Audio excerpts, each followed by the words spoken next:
Bienvenue dans cette deuxième partie de la rétrospective consacrée au roi des monstres, à savoir donc Godzilla. Seconde partie qui va se concentrer sur la période dite Heisei, qui couvre de 1984 à 1995. Ça va être la plus courte rétrospective probablement sur la chaîne, et en tout cas sur ces trois parties consacrées à Godzilla, puisque on a un nombre de films ici assez réduit, uniquement 7 films. Mais il n'en demeure pas moins que, en ce qui me concerne, la période Heisei est probablement la période de Godzilla que je préfère, même si j'aime assez également la période Millennium qui va suivre. Qu'est-ce qui fait que je préfère quelque part la période Heisei à la période Showa? Comme vous avez vu, si vous avez regardé donc la première partie de la rétrospective, je suis pas super fan de l'infantilisation qui a eu lieu dès les années 60 avec Godzilla. J'aime assez les débuts. J'aime assez après quelques films par-ci par-là comme Mothra vs Godzilla, ou bien celui Invasion Planète X, je crois, celui qui se passe dans l'espace. Donc il y a 2-3 films comme ça dans l'ère Showa que j'aime vraiment bien, mais dans l'ensemble autrement je trouve que ça part beaucoup trop dans le côté anthropomorphique, infantilisation, tout cet aspect trop léger quelque part. Or, avec l'ère Heisei, quelque part, on est dans un ton plus constant. Et ce, d'autant plus que la spécificité, la grande spécificité de l'ère Heisei en ce qui concerne Godzilla, c'est qu'il y a une véritable continuité d'un film à l'autre. Ça commence donc avec le retour de Godzilla en 1984, et il y a les événements d'un film sur le suivant ont un véritable impact, même si ça va dépendre d'un film à l'autre, hein. Il y en a sur lesquels ça va être finalement assez réduit, le côté continuité, mais ça va tout de même être respecté d'un épisode au suivant, et avec un ton et une représentation de Godzilla qui reste à peu près constante. Il y a quand même quelques évolutions aussi, mais on va pas avoir un yo-yo thématique aussi important que durant l'ère Showa, où on est passé de la représentation de la bombe atomique, cette espèce de force de la nature ultra puissante et destructrice, à l'ami des enfants qui fait en sorte de protéger le Japon contre toutes ces formes d'ennemis. Avec les Heisei, finalement, on est dans quelque chose qui se tient à peu près plus, même si il y a un héritage Godzilla qui inclut également tout l'aspect Showa des années 60-70, et avec parfois des éléments scénaristiques qui peuvent être assez incongrus. Mais bon, on va voir tout ça dans le détail. Et donc, commençons avec le premier, le reboot de cette saga Heisei, qui s'appelle donc le Retour de Godzilla, sorti en 1984 pour les 30 ans de l'anniversaire donc de Godzilla, qui est réalisé par Koji Hashimoto. Alors le choix de Koji Hashimoto, ça peut paraître un peu surprenant si on regarde sa filmographie en tant que réalisateur, parce qu'il a pas fait grand chose.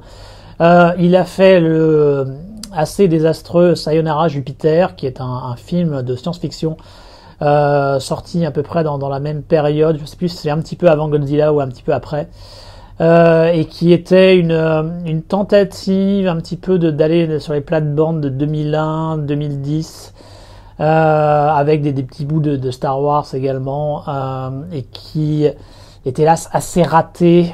Il y a quelques séquences qui sont vraiment super cringy, mais le film a quand même de jolis effets spéciaux. C'est le seul truc qui fait qu'on le retient encore un petit peu aujourd'hui, j'ai envie de dire. Et donc on peut penser que Koji Hashimoto a été choisi parce qu'il a cette expérience avec les effets spéciaux. En fait, si on pousse un petit peu plus loin et qu'on regarde davantage dans sa filmographie, on réalise qu'il a été assistant réalisateur sur beaucoup de films à effets spéciaux, et dont un certain nombre de Godzilla aux côtés de Ishiro Honda. Il était assistant de Ishiro Honda sur King Kong vs Godzilla, sur Ghidorah, le monstre à 3 têtes, et un peu plus tard sur d'autres gros films à effets spéciaux type La submersion du Japon ou bien Nostradamus. Donc quelque part c'était un choix assez logique. Il était finalement assez habitué à la série des Godzilla, il était habitué également aux effets spéciaux. Le problème, si problème il y a, c'est que c'est pas un réalisateur avec une personnalité extrêmement forte, mais comme je l'avais déjà mentionné dans la première partie de cette rétrospective, la série des Godzilla est de toute façon plus une série à producteur qu'à réalisateur, donc quelque part c'était pas si problématique que ça. Et donc le reboot, ce nouveau Godzilla, en fait il marche vraiment dans les plates-bandes du Godzilla original de 1954. Le début du film, c'est à peu près le même, avec un bateau de pêche qui est perdu, qui est pris dans un incident et dont on se rend compte qu'en fait il a été victime de Godzilla, et Godzilla qui va faire son apparition au Japon et poser tout un tas de problèmes. Donc on est dans la même trame de base que le Godzilla de 1954, avec une variation de taille, mine de rien, qui est l'intégration des problématiques liées à la guerre froide. Le grand truc de ce Godzilla 1984, de ce retour de Godzilla, c'est que en fait, il va y avoir une grosse pression à la fois de l'URSS et des États-Unis sur le Japon pour qu'on utilise une bombe atomique afin de se débarrasser de Godzilla. Et c'est quelque part une problématique qui est assez intéressante et qui faisait sens, puisque on tend peut-être un petit peu à l'oublier, ou en tout cas à le méconnaître, mais la période du début des années 1980, ça a été une période extrêmement tendue entre les deux blocs, et on a frôlé à au moins 2 reprises une guerre atomique. Donc on a toujours tendance à croire, et à juste titre, hein, partiellement en tout cas, que la crise de Cuba a été le grand moment où on a failli frôler une 3e guerre mondiale avec utilisation de bombes atomiques des deux côtés. Mais en fait, la période des débuts des années 80 a également été extrêmement tendue, avec à la fois la combinaison de l'exercice de l'OTAN Able Archer et l'opération Ryan menée par le KGB. N'hésitez pas à jeter un œil sur Wikipédia par rapport à ces sujets, c'est très intéressant et c'est plutôt bien fait. On a également eu l'histoire qui est maintenant assez connue, mais qui pendant longtemps ne l'a pas été, comme quoi donc il y avait eu un peu comme Wargame, en fait, un véritable Wargame, le film de John Badham, où les soviétiques ont eu une alerte nucléaire.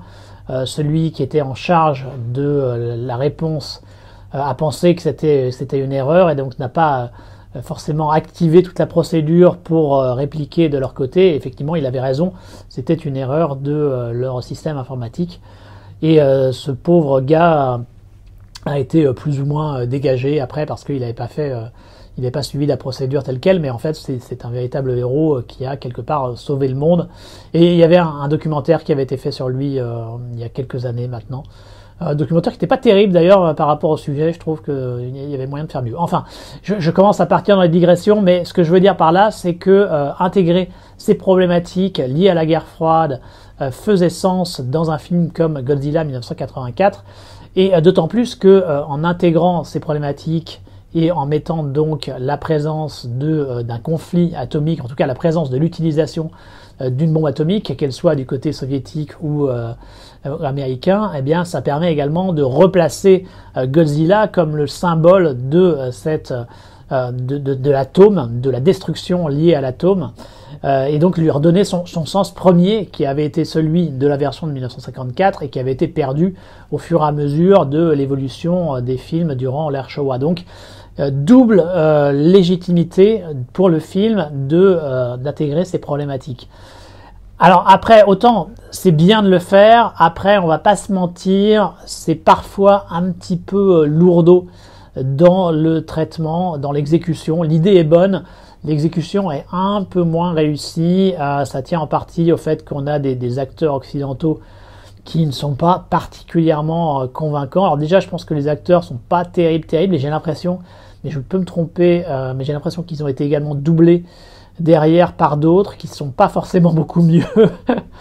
Donc ça, malheureusement, ça rend les séquences de discussion entre le Premier ministre japonais et ses alter-ego des deux blocs un petit peu lourdeaux et pas super convaincantes, malheureusement. À ça, il y a un autre élément qui est assez, qui lui est assez sympa, toujours lié à cette thématique guerre froide, c'est qu'on a également des satellites avec des bombes atomiques, des missiles nucléaires. Et ça reprend un petit peu, il me semble, en tout cas, le concept d'un film comme Météore avec Sean Connery, un film qui avait d'ailleurs été partiellement tourné à Hong Kong. Et qui avait comme ça également des satellites avec des missiles atomiques et qui étaient utilisés dans le film pour essayer de détruire un météore qui allait s'écraser sur la Terre. Un film dont j'ai des bons souvenirs mais qui je crois en fait est pas terrible, il faudrait peut-être mieux pas que je le revoie. Mais en tout cas c'était cette idée d'avoir un satellite avec des missiles nucléaires, j'avais trouvé ça assez sympa à l'époque et donc revoir cette idée reprise ici dans ce retour de Godzilla, je la trouve plutôt cool, c'est plutôt une bonne idée, même si ça va pas aller très très loin, enfin ça permettra en tout cas de lancer un missile et de mettre encore davantage face à nous cette potentielle menace. Et ça permet également d'intégrer quelques éléments de science-fiction à ce Godzilla 1984 que moi je trouve pas désagréable du tout. Un autre élément de science-fiction qui je trouve est le bienvenu, c'est l'intégration d'un espèce de vaisseau, pas un vaisseau spatial pour le coup, parce qu'il reste dans l'atmosphère, mais enfin c'est un espèce de vaisseau à mi-chemin entre un avion et un hélicoptère, et qui s'appelle le Super X, je crois. Il y a également des tanks laser qui viennent, donc quelques éléments comme ça, science-fictionnesques, qui, je pense, ne vont pas trop loin, mais qui permettent d'avoir quelque chose d'assez nouveau, pas se contenter simplement des bons vieux tanks et autres trucs de base, d'avoir quelques éléments nouveaux qui permettent quelque part de donner une relative chance à l'humanité dans sa lutte contre Godzilla.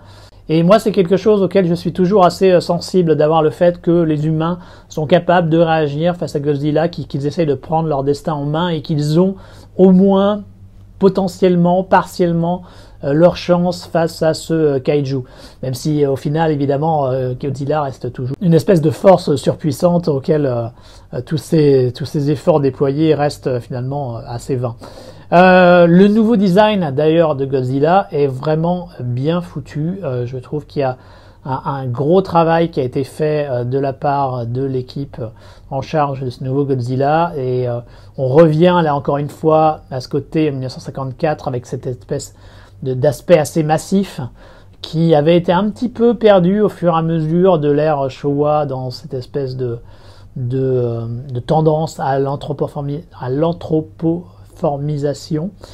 Donc ça c'est bienvenu. Également une gueule un peu plus agressive, un peu moins rond sur certains aspects. Alors il y a toujours, ça c'est toujours le grand problème de Godzilla, en tout cas pendant un certain temps, quelques difficultés au niveau des gros plans sur le visage et tout particulièrement au niveau des yeux. C'est peut-être là où le design de ce nouveau Godzilla pêche un peu, c'est au niveau des yeux. On est à nouveau avec des espèces de grosses billes qui ont du mal à vraiment conférer de la vie et des émotions à Godzilla. C'est le seul petit reproche que j'aurais en ce qui concerne ce nouveau design, parce que pour le reste c'est vraiment très bien foutu. Et de toute façon c'est quelque chose qui sera amélioré au fur et à mesure de l'RSA, donc ils corrigeront les quelques défauts qu'il y a dans ce retour de Godzilla en ce qui concerne le design. Mais dans l'ensemble, excellent design pour ce nouveau Godzilla, pour ce Godzilla version 1984. Alors ce qui est amusant aussi quelque part, c'est qu'on retrouve un petit peu quelques thématiques qui seront beaucoup plus largement exploitées dans le Shin Godzilla de Hideaki Anno, avec ce côté quelles sont les réponses que doit proposer le gouvernement. Alors ici, comme j'ai dit, il y a une thématique guerre froide qui est intégrée et qui complexifie la donne, mais il y a quand même pas mal de ces éléments sur comment est-ce qu'il faut réagir, comment est-ce que le gouvernement doit réagir par rapport à cette menace, comment sauver la population, toutes ces choses-là. Donc c'est quelques éléments qui sont en germe et qui seront réexploités de manière plus approfondie d'ici une période de un peu plus de 30 ans plus tard. Et de manière générale, il y a vraiment une grosse amélioration en matière d'effets spéciaux par rapport à ce qu'on avait eu sur la fin de l'ère Showa, où ça commençait à devenir, comme je l'avais dit, beaucoup de recyclage et également une tendance quand même à faire les choses au rabais. Là, c'est pas le cas. Là, on voit que la Toho a mis de l'argent et a fait en sorte de nous proposer quelque chose de très convaincant. On n'a pas une orgie de destruction en termes géographiques, c'est-à-dire qu'on n'est pas dans 36 000 endroits, c'est pas tout un tas de villes détruites. Là, on est vraiment plutôt concentré sur Tokyo, mais c'est extrêmement bien foutu et toute la séquence finale du film se passe à Shinjuku et ça donne vraiment quelque chose d'extrêmement bien fait et avec une ambiance très lourde, quasi apocalyptique, qui est tout à fait adapté à l'esprit de ce nouveau Godzilla, à l'esprit de Godzilla original, j'ai envie de dire, et à l'esprit de ce nouveau Godzilla, avec un côté vraiment des plans très très réussis quand on voit Godzilla sur fond de cette ville quasiment détruite en flammes, donc avec des couleurs très très rouges, noires, très fortes, qui vous impriment la rétine. Et vraiment donc de ce point de vue-là, le final est très très réussi. Tout n'est pas parfait, hein, comme je l'ai dit. Il y a grand problème classique des Godzilla, des personnages qui restent malheureusement assez peu fouillés. Mais dans l'ensemble, c'est quand même un bon reboot, une bonne tentative de retrouver l'esprit original de Godzilla 1954 par Ichiro Honda, tout en intégrant certaines problématiques plus récentes. Et donc, ça fait vraiment un bon début pour cette ère essai que ce retour de Godzilla par Koji Hashimoto. Et étonnamment, alors que le film a été, je crois, plutôt un bon succès et que donc la franchise Godzilla a été remise sur les rails et sur des bons rails, la suite le retour de Godzilla 1984, elle a lieu que 5 ans après, en 1989, donc avec Godzilla vs Violente, réalisé par Kazuki Omori. Donc une genèse pour cette suite assez longue, surprenante, mais qui a le mérite d'essayer de faire quelque chose d'assez nouveau, d'assez original au sein de la saga Godzilla. Et d'ailleurs, c'est quelque chose qu'il faut souligner dans tout ce qui est l'ère essai. En fait, les Godzilla de l'ère essai vont souvent être partagés entre l'idée de faire quelque chose de nouveau et l'idée de conserver les acquis de la saga originale. Donc on va souvent passer en fait d'un film avec des éléments nouveaux à un autre film qui reprend tout un tas d'éléments tirés des Godzilla de l'ère Showa. Ça va vraiment être le balancier qui va avoir lieu très régulièrement sur l'ère essai. Et avec Violente, on est sur quelque chose donc qui essaye d'apporter une dimension un petit peu différente à Godzilla. Alors on a une histoire qui essaye d'être relativement touffue. On est dans la continuité directe donc du 1984. On reste, le début du film s'ouvre sur ce Shinjuku dévasté avec la récupération de cellules de Godzilla, des cellules de Godzilla qui vont être envoyées dans un laboratoire dans un pays du Moyen-Orient qui est je crois que c'est la Saradika, un truc comme ça, donc bon, quelque chose qui fait à peu près référence à l'Arabie Saoudite, où en fait les scientifiques et les politiciens locaux veulent utiliser donc les propriétés régénératrices de Godzilla pour pouvoir peupler le désert, pour pouvoir développer des forêts, de la végétation dans le désert et ainsi donc transformer leur vie, donc un côté un petit peu dune, on va dire. Malheureusement, il va y avoir une attaque terroriste sur ce laboratoire dans lequel le principal scientifique est un japonais. Il va perdre sa fille dans cette attaque et il va décider d'essayer de conserver son esprit en mélangeant à la fois ses cellules avec celles de Godzilla. Et il va mélanger donc à la fois les cellules de Godzilla, de sa fille et de plantes, de roses je crois. Et en fait ça va donner naissance à la fameuse créature qui donne son titre au film, donc Violente. Et évidemment, en parallèle de ça, Godzilla va de nouveau réapparaître et on va voir le choc des titans auquel on peut évidemment s'attendre. Donc un scénario qui essaye d'être assez complexe, enfin relativement complexe, n'exagérons rien, c'est pas non plus 2001 l'Odyssée de l'espace, mais quand même, il y a une volonté de faire quelque chose d'un peu plus poussé et d'un peu plus recherché que sur les films de la série précédents. Est-ce que c'est vraiment réussi? Mitigé. Et on retrouve en fait un peu la même problématique que sur le retour de Godzilla, à savoir donc que les idées sur le papier sont bonnes, mais que l'exécution, elle, pêche un petit peu.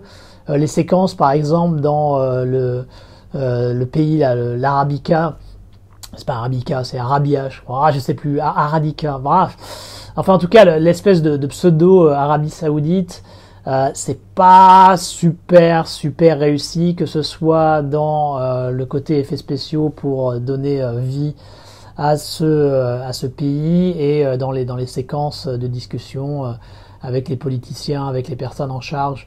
Enfin, il y a toujours ce côté très artificiel dès qu'il y a des acteurs étrangers, qui est un classique quelque part des films asiatiques. Dès qu'il y a des acteurs occidentaux, ça a du mal à trouver le bon équilibre et la bonne manière de jouer des deux côtés. En fait, il y a toujours quelque chose d'artificiel dans leur manière de jouer, d'autant plus que souvent les acteurs occidentaux qui sont utilisés ne sont pas forcément des acteurs professionnels, et ça se ressent donc quand même pas mal. Donc ça c'est un problème.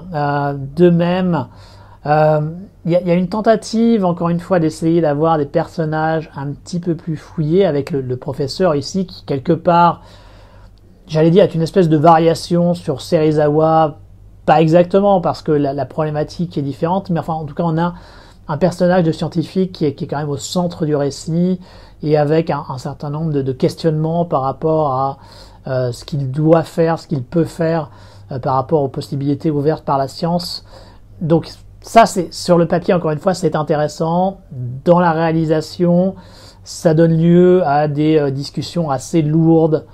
Ça manque de fluidité et de naturel dans la manière d'être traité, et le personnage principal reste lui aussi un petit peu rigide, et finalement pas aussi émotionnel qu'il devrait l'être par rapport à ce qu'il fait dans le récit, parce qu'il est motivé avant tout par l'amour envers sa fille, donc c'est quelque chose qui devrait se ressentir un petit peu plus. Et au niveau des bonnes idées, mais pas totalement exploitées, on a également l'introduction de Miki Segura, qui est en fait une psychique, quelqu'un qui a des pouvoirs psychiques, qui est capable de ressentir, de lire dans les esprits, ce genre de choses, et qui est un personnage qu'on va retrouver tout au long de l'ère Heisei, qui est, je pense, une bonne idée, mais qui finalement ne va pas être développée, en tout cas dans beaucoup de films de la période Heisei, étonnamment.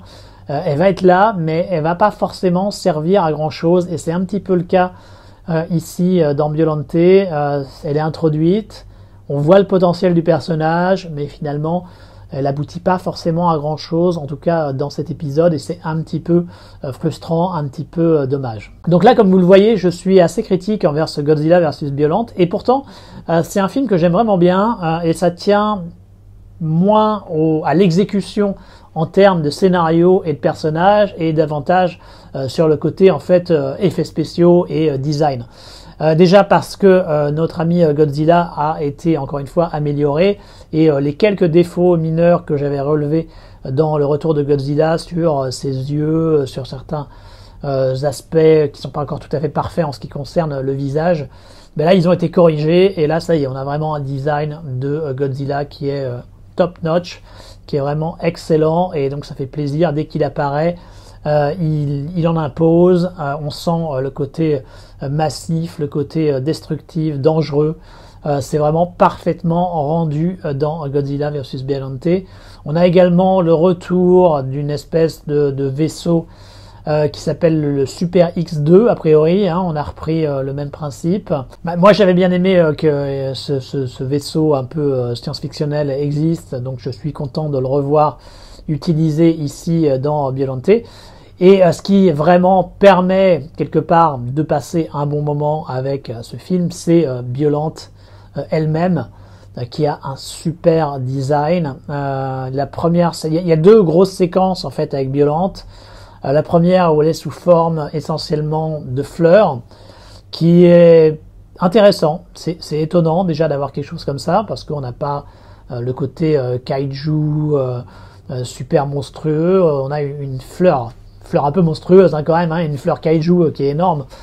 mais ça apporte quelque chose de différent, surtout qu'on sait que derrière il y a quelque part une âme humaine. Donc il y a un petit peu de certaines problématiques qu'on retrouvera plus tard dans Patlabor 3, avec justement le mélange kaiju humain et avec donc une créature qui a des émotions, qui ressent les choses, et donc ça complexifie un petit peu la donne et ça l'humanise par définition, puisque par définition il y a de l'humain en elle, et donc ça rend le kaiju un petit peu plus intéressant, et donc son design très étonnant ici aide également à rendre le film intéressant de ce point de vue-là.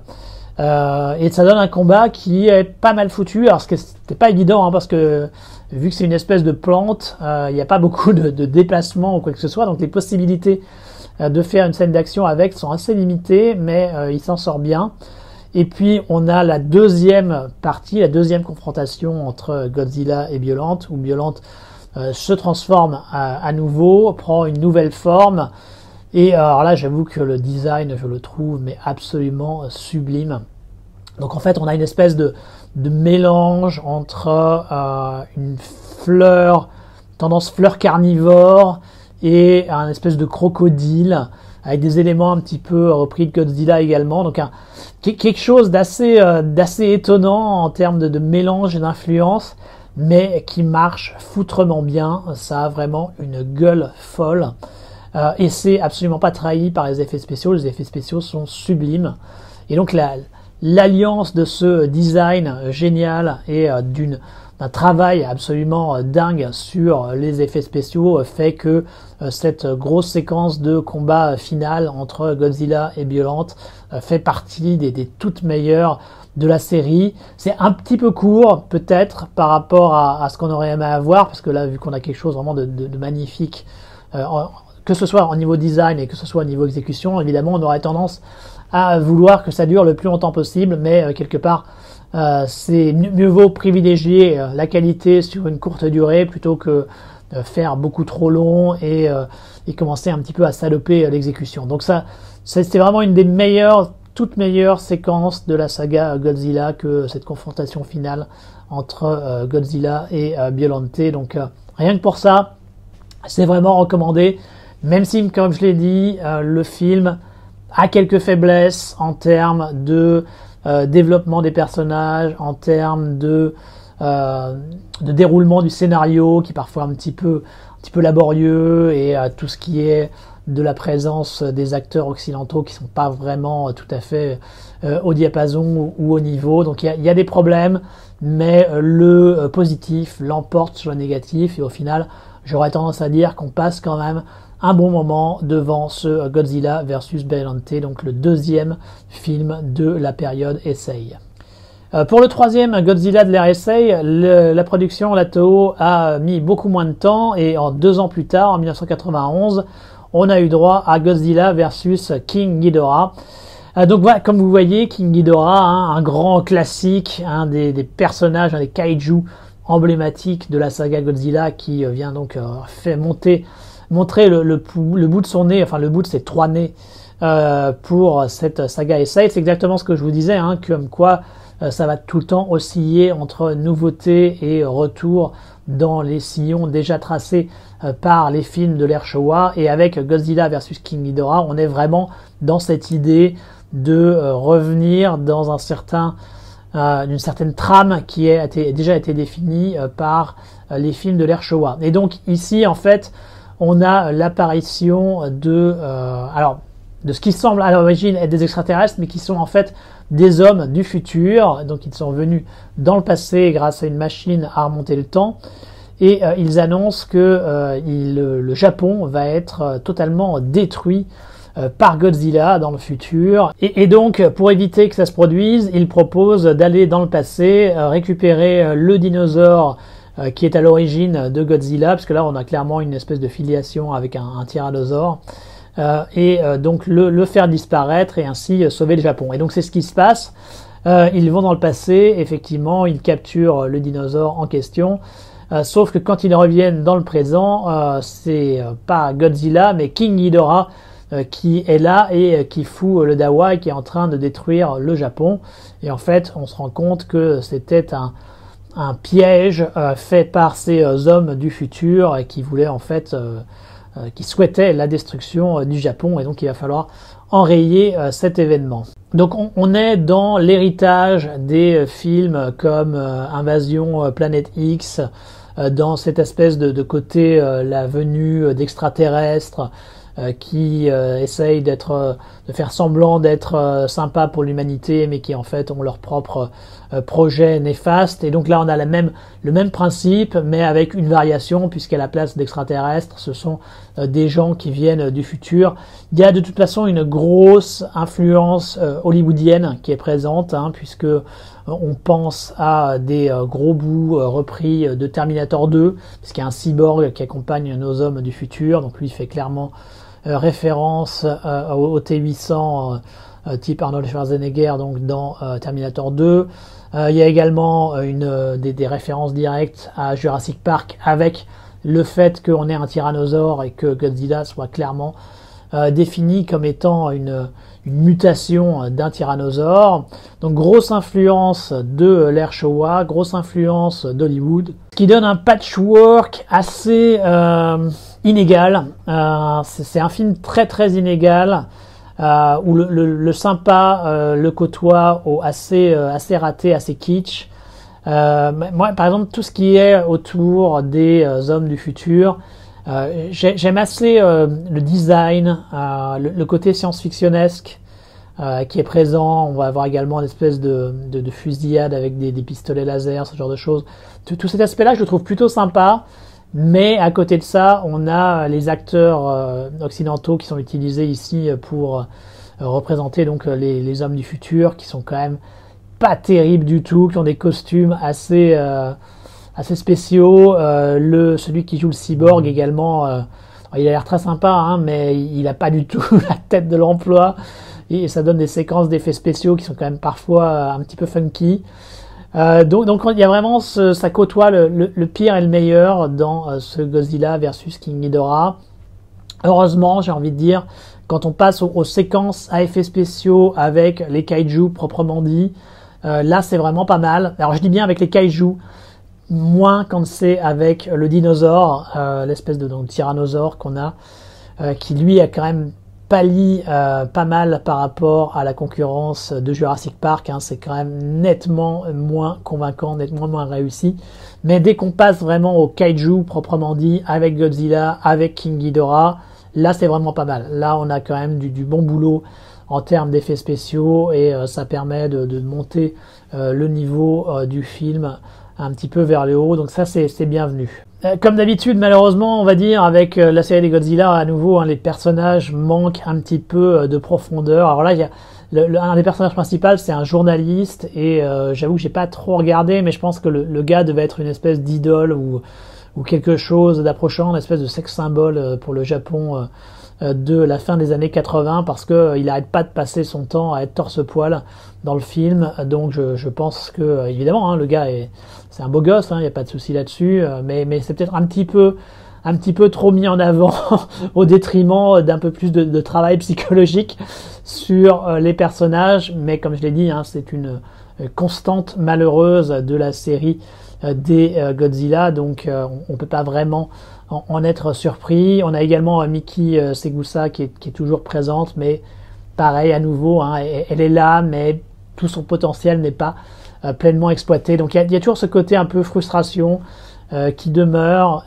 et qui est constant donc dans ce film. Comme je l'ai dit, le meilleur et le pire se côtoient constamment dans ce Godzilla versus King Ghidorah. King Ghidorah, par contre, donc, est quand même bien cool. Comme je l'ai dit, il est bien réussi. Les séquences de kaiju sont vraiment bien réussies, et King Ghidorah, il a toujours de la gueule. Il en avait déjà dans les films d'Ichiro Honda et les autres films de l'ère Showa. Il en a toujours ici dans cette version améliorée. Il n'y a pas grand-chose de nouveau d'ailleurs en termes de design, même si en toute fin de film, on a une nouvelle version de King Ghidorah qui est bien cool. Là où il y a peut-être le point le plus discutable et quelque part le point le plus intéressant, j'ai envie de dire, paradoxalement, sur ce Godzilla versus King Ghidorah, c'est le message politique. Et oui, car il y a un message politique dans ce film qui est assez ambigu. Il y a tout un tas de références qui sont faites directement à la Seconde Guerre mondiale et on a en fait l'idée générale comme quoi les États-Unis veulent empêcher le Japon de devenir une puissance forte, ce qui quelque part était en lien avec l'actualité récente de l'époque, tout comme le Godzilla, le retour de Godzilla 1984 intégrait des éléments réels du monde contemporain avec le côté tension liée à la guerre froide. Là, ça met en avant effectivement les tensions liées au développement économique du Japon et la bulle économique en fait qui était en train de se faire au détriment, ou en tout cas avec de la crainte du côté des Américains, et ce qui a poussé en fait à ce que les Américains fassent pression sur les Japonais, et ce qui a abouti à l'éclatement de la bulle, économique, et qui a ensuite engendré une très longue période de stagnation pour l'économie japonaise. Là, on était vraiment qu'au tout début de ça. Je crois que la bulle économique allait éclater. J'avoue que je suis plus sûr si elle avait éclaté ou si elle allait éclater. Mais enfin, en tout cas, on était dans cette période où c'était en train d'être discuté, et ça allait finalement, ça allait avoir lieu. Les conséquences allaient avoir lieu. Donc, quelque part, intégrer ça au sein du film, je trouve que l'idée n'est pas mauvaise. L'idée est même plutôt bonne. Avec un espèce de vernis science-fictionnesque. Par contre, je trouve que lier ces développements récents et cette compétition entre Japon et États-Unis avec des éléments liés à la Seconde Guerre mondiale, ça je trouve que c'est de plutôt mauvais goût. Parce que en gros, ça fait une espèce de filiation, comme quoi à chaque fois, régulièrement, les États-Unis empêchent le Japon de devenir la puissance majeure qu'elle est censée être. Autant je pense qu'effectivement ce que les États-Unis ont fait envers le Japon au moment de la bulle financière est discutable dans la manière. C'est certain, il y a des choses qui peuvent être critiquées de leur part, il n'y a aucun souci là-dessus. Par contre, mettre ça au même plan que l'expansion militaire japonaise sur toute la zone asiatique, je trouve ça extrêmement douteux comme message. Désolé pour les nationalistes japonais, mais leur politique de colonisation et leur politique d'invasion et la sphère de prospérité qu'ils essayaient de mettre en avant, enfin c'était quand même avant tout un projet impérialiste et colonialiste extrêmement douteux, et pour le coup je pense qu'on peut quand même être relativement content que ça a été mis en échec. Donc mettre les deux choses, ces deux événements sur le même plan, moi j'avoue que je trouve ça extrêmement douteux d'un point de vue idéologique, d'un point de vue moral. Et donc ça c'est vraiment, je trouve, le problème de ce Godzilla versus King Ghidorah. Et donc quelque part c'est tout à fait en phase avec ce que je disais. Donc c'est un film qui souffle le chaud et le froid, qui a des très bons trucs et qui a des très mauvais trucs, et les deux se côtoient tout le temps durant les 1h40 et quelques du métrage. Voilà, donc c'est un film vraiment entre deux eaux, mais qui reste évidemment intéressant, et puis de toute façon qui est dans la continuité de l'RSA. Donc si vous avez commencé et que vous avez regardé le retour de Godzilla versus Beyond, évidemment vous devez continuer et regarder ce Godzilla versus King Ghidorah. Mes films donc relativement mitigés sur tous les niveaux. Le rythme s'accélère. L'année suivante, en 1992, on a eu Godzilla versus Mothra, réalisé par Takao Okawara.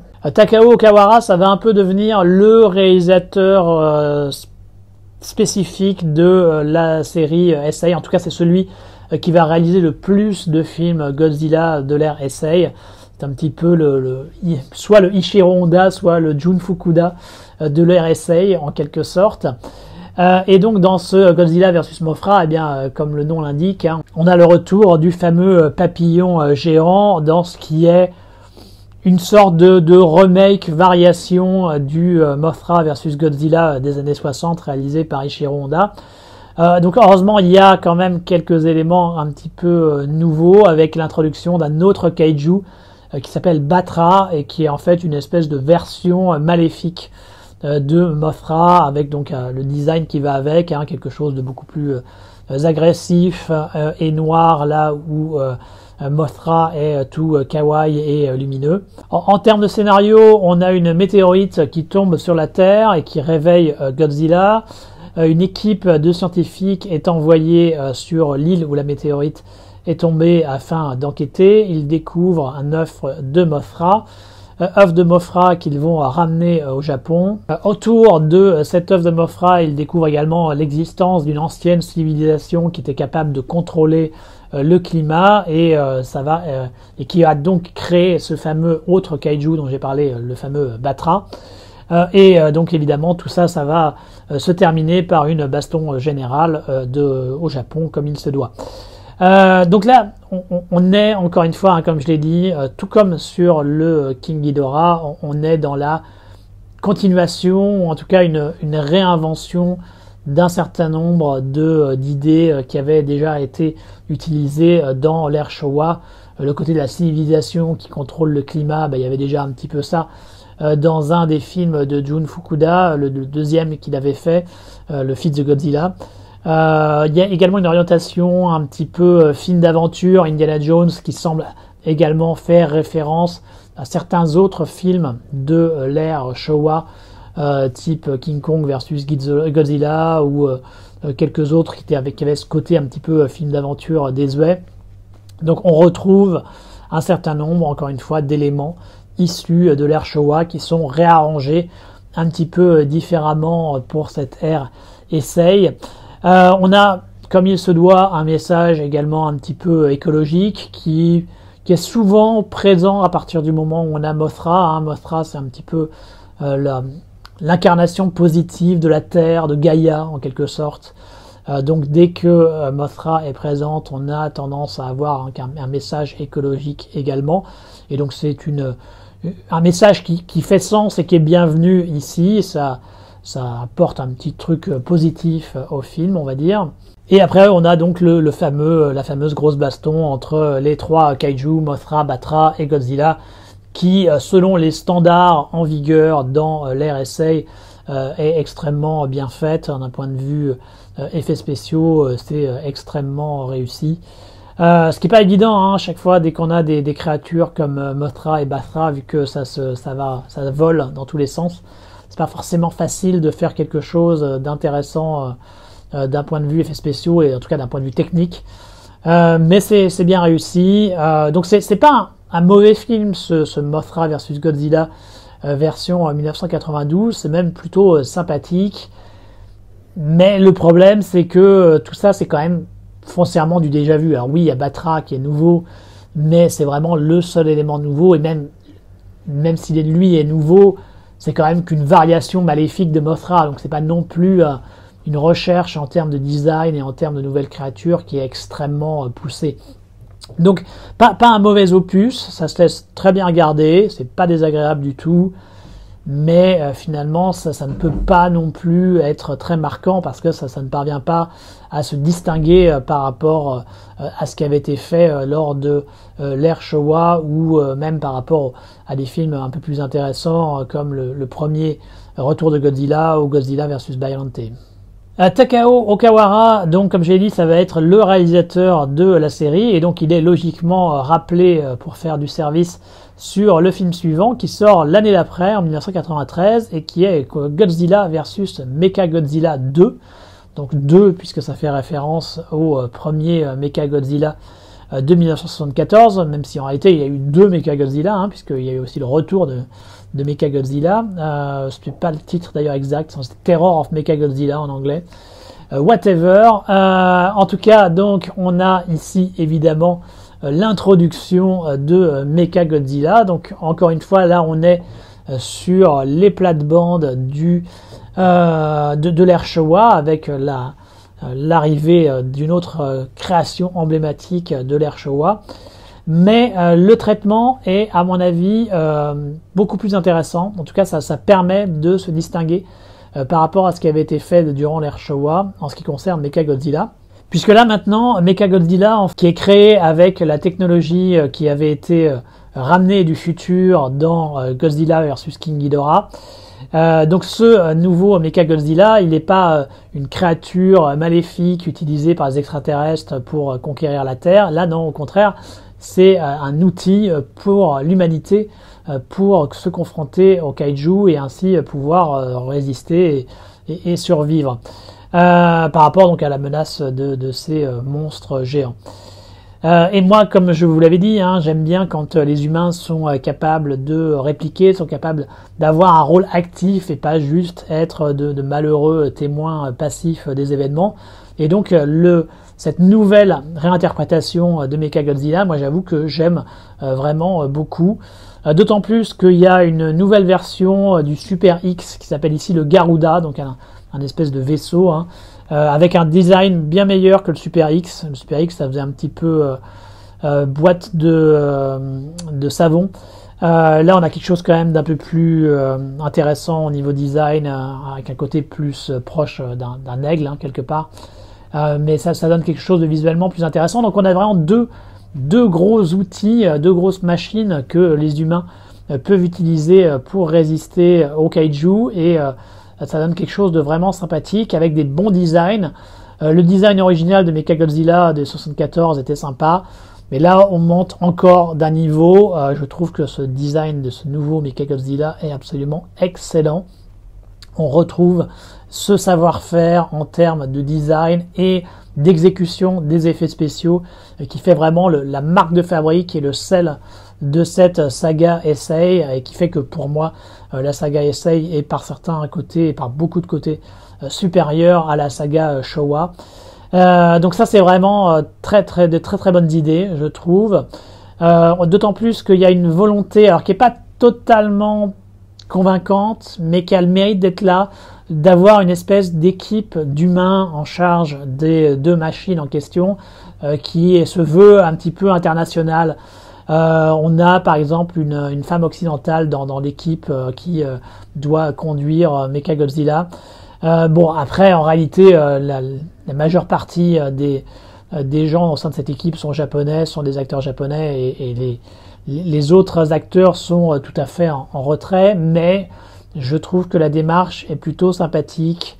Quelque part, ça fait un petit peu écho à ce que Ishiro Honda essayait de mettre en place dans ses films de science-fiction, en montrant à chaque fois une humanité unie face aux menaces, et qui était capable de dépasser ces clivages politico-ethniques, idéologiques, pour être capable donc d'avoir une humanité unifiée face au kaiju. Donc il y a un petit peu de ça ici, et je trouve que c'est plutôt une bonne idée, même si c'est pas totalement assumé pleinement par le film, mais en tout cas voilà, ça a au moins le mérite d'exister.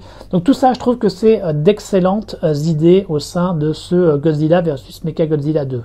Il y a aussi, mine de rien, une tentative de développer davantage les personnages, puisque c'est eux qui sont aux commandes du Garuda, du Mechagodzilla. Et il y a tout un processus d'entraînement, ce qui nous permet de les connaître un peu plus, et ce qui permet de les développer davantage. On reste quand même dans les canons de Godzilla de manière générale, donc cette tentative de développement des personnages est pas totalement aboutie, c'est pas aussi optimal qu'on pourrait le souhaiter, ça reste un peu superficiel, mais il y a au moins un effort qui est fait de ce côté-là, et encore une fois, je trouve que c'est quelque chose de tout à fait louable. Je me rends compte que je n'ai pas vraiment été davantage dans le scénario. Donc le scénario, en fait, c'est une expédition scientifique qui va découvrir un œuf à nouveau, sauf que là, c'est pas un œuf de Mothra, mais c'est un œuf de Godzilla. Cet œuf de Godzilla, il va attirer l'attention de Godzilla, évidemment, mais également de Rodan. Donc on va avoir droit à un combat entre Godzilla et Rodan, et ça va en fait éclore et donner présence à un enfant de Godzilla, donc un espèce de mini-Zilla, comme on avait eu dans Le Fils de Godzilla, qui va être ramené au Japon pour y être étudié. Et évidemment, ça va attirer l'attention de Godzilla, et qui va refaire son apparition dans l'archipel. Alors on pourrait croire que avec l'introduction ou la réintroduction de Minithzilla, on aurait à nouveau ces séquences ultra kitschouilles, ultra ratées, qui étaient un peu la marque de fabrique de la seconde partie de l'ère Showa. Mais non, étonnamment, déjà parce que le design de ce Minithzilla est beaucoup mieux, on est moins dans ce côté très anthropomorphique, et on est davantage sur un côté un peu Vélociraptor, donc influence Jurassic Park, mais pour le coup, ici, c'est une bonne chose. Et finalement, l'étude et les rapports qu'il y a entre les humains et Minithzilla est plutôt sympa. Il y a une espèce de petite relation qui se fait entre les personnages chargés d'étudier, avec un côté apprivoiser l'animal, enfin qui est plutôt sympa, qui est plutôt réussi. On tombe pas trop dans le côté kitschouille et le côté trop humanisé de la créature, et donc ça marche étonnamment bien. C'était casse-gueule, c'était assez dangereux cette introduction d'un Minithzilla, mais finalement ça se fait au bénéfice du film. Le film parvient à le tourner sous un jour intéressant et positif. Et puis évidemment, on a l'orgie de destruction et de combat comme il se doit, avec les différents kaiju, avec, comme je l'ai déjà dit, d'un savoir-faire en matière d'effets spéciaux qui est toujours là, qui est toujours présent et qui donne d'excellents résultats. À la limite, si on veut être un peu critique, il y a les séquences de vol de Rodan qui sont un petit peu funky. C'est pas super réussi à ce niveau. Mais quand on est dans le combat pur entre Godzilla et Mechagodzilla, là, ça défonce quand même pas mal. Mechagodzilla, par définition, il a toutes ses armes qui sont un petit peu différentes par rapport à la version de 1974. Donc on a des petites surprises, on a des éléments intéressants. C'est vraiment bien cool à regarder et c'est très réussi dans l'exécution en matière d'effets spéciaux. Donc vous voyez, je suis plutôt rempli de louanges pour ce film qui, de mon point de vue, est un des tout meilleurs Godzilla. Et là, je parle sur l'ensemble de la saga. Évidemment, un des tout meilleurs de l'ère Heisei, mais un des tout meilleurs Godzilla sur l'ensemble des différentes sagas, sur l'ensemble des différentes incarnations que Godzilla a pu avoir. Donc vraiment, je suis très amateur de ce Godzilla versus Mechagodzilla 2 et je vous le recommande chaudement. Après, vu que ça fait partie, on est en plein milieu là de l'ère Heisei, il vaut mieux quand même se regarder les autres films de Godzilla, les autres films en tout cas de l'ère Heisei, avant de se regarder celui-là pour l'apprécier pleinement. Après, bon, ça reste quand même visible et regardable de manière indépendante. C'est pas non plus un gros défaut si vous le regardez hors de la continuité, mais si vous voulez l'apprécier pleinement, autant le regarder dans la continuité de l'ère Heisei dans sa position de numéro 5. Takao Okawara va être mis de côté le temps d'un film pour le Godzilla suivant, qui est Godzilla vs Space Godzilla, réalisé par Kensho Yamashita en 1994. Alors ici, on part sur deux intrigues parallèles. On a d'un côté la J-Force qui essaye de développer un programme de contrôle de l'esprit des kaiju, enfin en l'occurrence de Godzilla, enfin des Godzilla, puisque maintenant il y a deux Godzilla. Donc un programme de contrôle de leur esprit, de communication et de contrôle de leur esprit en utilisant les pouvoirs psychiques de personnages comme Miki Segusa. Et parallèlement à ça, on a également des spores de Biolante qui ont été portés par Mothra dans l'espace et qui vont muter au contact d'un trou noir et qui vont donner naissance à un Space Godzilla, un Godzilla de l'espace, qui évidemment va faire route vers la Terre, va arriver sur la Terre, va capturer le Minithzilla et va obliger Godzilla à l'affronter. Et à ça, on rajoute également la présence de Moguera, donc Moguera qui était un autre robot géant issu de l'univers de la science-fiction de la Toho des années 60, si je ne me trompe pas, et qui fait donc son grand retour ici dans Godzilla versus Space Godzilla, et qui est donc une espèce de nouvelle version de Mechagodzilla, donc un espèce de robot géant, un mecha qui va être utilisé par les humains pour essayer d'aider dans la lutte contre ce Space Godzilla. Malheureusement, on va dire que ce Space Godzilla, il est un petit peu mineur au sein de l'RSA. Ça tient en grande partie, je trouve, à un côté un petit peu redite par rapport au précédent, à Mechagodzilla 2. Puisqu'on retrouve effectivement la présence d'un mecha, on a un nouveau méchant ici, donc ce Space Godzilla, qui est plutôt sympa, mais qui n'apporte pas fondamentalement grand-chose à l'univers Godzilla Heisei. En plus, son espèce de kidnapping de Minizilla, il est quand même un peu faiblard. Enfin, ça fait vraiment grosse ficelle scénaristique type je capture la princesse, il faut aller la chercher, quoi. Enfin, c'est un peu ce même type de procédé narratif. Donc ça va pas très loin. Quant au côté contrôle, communication des kaiju, c'est quelque chose qui est également issu de l'ère Showa, qui a été refait à tire-larigot durant cette période. Donc là, la voir à nouveau ici, ça fait encore une fois un petit peu redite. Donc il y a un côté très... On reste dans les plates-bandes de ce qui avait marché à la fois dans l'RSA, donc avec l'épisode précédent, et à la fois dans certains canons de l'ère Showa. Donc pas grand-chose de très intéressant d'un point de vue narratif ou d'un point de vue nouveauté. Le point le plus intéressant en fait de Space Godzilla, c'est Space Godzilla lui-même, donc ce Godzilla de l'espace, parce que son design est assez sympa, donc une sorte de version un peu plus agressive de Godzilla, avec une emphase également sur des espèces de cristaux, mais ce qui peut paraître assez étonnant comme synthèse, comme mélange, mais qui marche plutôt pas mal, je trouve. En tout cas, le design a de la gueule, et ce qui est assez sympathique aussi, c'est que il crée son propre environnement autour de lui. En l'occurrence, quand il y a le combat final contre Godzilla, ça se passe dans une ville qu'il a partiellement transformée, donc à son image, avec tout un tas de cristaux géants, un petit peu comme dans Krypton, dans Superman, le Superman de Donner. Et je trouve que ça rend vraiment pas mal, ça donne un côté paysage mi-post-apocalyptique, mi-science-fictionnel, qui est assez sympa. Donc de ce point de vue-là, j'ai envie de dire, les meubles sont sauvés grâce à ce Space Godzilla et tout le travail de design qu'il y a autour de lui, et avec évidemment ce qui est quasiment la marque de la fabrique, des effets spéciaux de très bonne qualité qui permettent de faire croire à tout cet univers et d'avoir des affrontements plutôt sympathiques. Donc Godzilla mineur, mais qui se laisse quand même regarder sans trop de déplaisir. C'est un des plus faibles, on va dire, de l'RSA, mais ça reste quand même plutôt sympatoche. Et on arrive à l'œuvre finale de cette saga Heisei, Godzilla vs Destroya, réalisé donc par le vétéran Takao Okawara, donc le retour.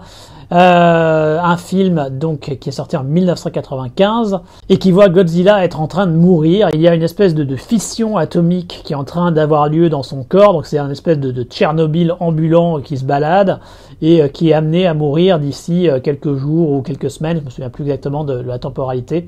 Donc Godzilla est à l'article de la mort, et ça se manifeste d'ailleurs visuellement avec un Godzilla qui est en train de pulser, qui a une espèce de glow dans son corps, et ça donne vraiment quelque chose de visuellement très fort, très intéressant. Et parallèlement donc à cette mort annoncée, cette mort programmée, on a l'apparition d'un nouveau monstre, ce Destroya, qui lui est la conséquence de l'utilisation de l'Oxygen Destroyer, donc l'Oxygen Destroyer qui avait été l'invention utilisée pour détruire Godzilla en 1954 dans le Godzilla original. Eh bien, il y a des conséquences inattendues avec l'apparition d'un nouveau monstre, ce Destroya, qui donne d'ailleurs d'avant naissance à tout un tas de petits monstres, ce qui nous vaut des séquences assez sympatoches qui sont entre Alien 2 et la fin de Jurassic Park avec les Vélociraptors, en gros. Pendant la première moitié du film, ça se passe beaucoup avec cette ambiance. Alors, dans un Japon moderne, on n'est pas dans un truc totalement science-fictionnel. Donc ça, c'est plutôt sympa, même si je trouve que pour le coup, la réalisation pratique des monstres version petit est pas totalement convaincantes. Le design ça va, mais ils ont visiblement essayé de les faire avec des effets spéciaux pratiques, avec des vrais animatroniques à la taille des personnages, et ils sont un petit peu figés, ils sont un petit peu immobiles, enfin ils ont du mal à vraiment être totalement crédibles, ces mini-monstres, hélas. Ça c'est quelque chose qui handicape légèrement le film. Après évidemment ils vont se masser, ils vont se transformer et ils vont donner naissance à un kaiju qui est donc ce Destroya, qui est un sacré boulot de design et de construction pour faire la créature elle-même en termes d'effets spéciaux. Clairement il y a eu du boulot, hein, c'est quelque chose d'assez impressionnant ce Destroya. Donc quelque part c'est bien d'avoir un monstre aussi massif face à Godzilla, donc pour son dernier baroud d'honneur, donc dans cette ultime conclusion de la saga Heisei. Après, je dois avouer que je trouve son design un peu surchargé. Ils ont voulu faire tellement de trucs, ils ont voulu mettre tellement de choses sur ce kaiju que au final, on s'y perd un petit peu et on a du mal à vraiment se focaliser sur un élément essentiel. Alors je suis pas un grand designer moi-même, mais parfois il est quand même bon d'avoir des éléments un peu plus simples qui permettent vraiment de marquer la rétine. Par exemple, je pense au Star Destroyer dans les Star Wars. C'est quoi? C'est juste un triangle. Et ça marche très bien comme ça. Et parfois, vouloir surcharger les designs, ça peut être un peu contre-productif. Et je trouve que c'est un petit peu le tort qui a été fait sur ce Destroyer, le défaut qui a été fait. Ils ont voulu trop bien faire, je pense. Et résultat, on a quelque chose de quand même très, très surchargé. Il n'empêche qu'il reste quand même impressionnant. Il fait le taf. Et c'est clairement un adversaire qui est à la hauteur, quoi, avec lequel on a l'impression que effectivement là Godzilla va peut-être avoir du mal face à un truc aussi mastoc. Donc de ce point de vue-là, c'est pas trop mal. Après, il y a tout un tas de trucs qui sont plutôt sympas aussi, je trouve, dans ce Godzilla vs Destroyer. Déjà, il y a la scène de début qui se passe à Hong Kong. Donc ça fait plaisir de voir Godzilla se balader à Hong Kong. La géographie est totalement aux fraises. On passe de Victoria Harbour à Aberdeen dans le plan suivant, donc soit du nord de l'île de Hong Kong au sud. Ça n'a aucun sens, mais c'est pas grave. De toute façon, la plupart des films, surtout films étrangers, qui sont filmés à Hong Kong ne respectent absolument pas la géographie, donc c'est pas totalement surprenant de les voir faire ainsi, mais c'est quand même cool de voir Godzilla, cette icône du cinéma de kaiju, se balader et détruire Hong Kong, le Hong Kong de 1995. Est-ce que ça voulait dire, est-ce que ça montrait qu'il y avait un espèce de respect et une attirance quelque part pour le cinéma de Hong Kong qui était alors à la fin de son âge d'or? J'ose l'espérer, je ne sais pas si c'est le cas, j'aime le croire, mais en tout cas c'est bien cool de le voir se balader ici. Dans le moins bon, on a la présence d'un gamin surdoué, alors ça c'est toujours le genre de concept un peu nulos, pour plaire évidemment au public plus jeune.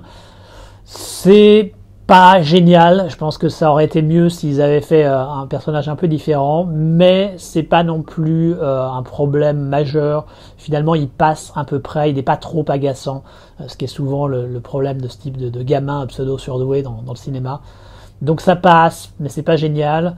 Il y a beaucoup de références au Godzilla de 1954, évidemment. Ça, ce qui est plutôt sympa, ça fait beaucoup de petits clins d'œil, de références. Donc plutôt agréable quand on a suivi la série dans son ensemble et qu'on aime évidemment l'œuvre de référence. On a, comme il se doit, un combat dantesque en fin de film avec des effets spéciaux de qualité. Comme j'ai dit, c'est un peu la marque de fabrique de la série. C'était un peu moins réussi dans la première partie avec les mini-monstres, avec la partie Alien 2 Jurassic Park. Mais dans le final, ça donne bien et ils sont dans leur zone de confort, j'allais dire. Bon, c'est un peu exagéré parce que ça reste quand même du boulot, ça reste difficile, mais ils ont l'habitude et ils font du très bon boulot. Et ça nous conduit à une séquence finale avec la mort de Godzilla qui est vraiment touchante pour le coup, avec une très belle composition de Akira Ifukube qui est revenu pour le coup. Et ça donne vraiment quelque chose de très touchant, une très belle conclusion pour cette saga Heisei.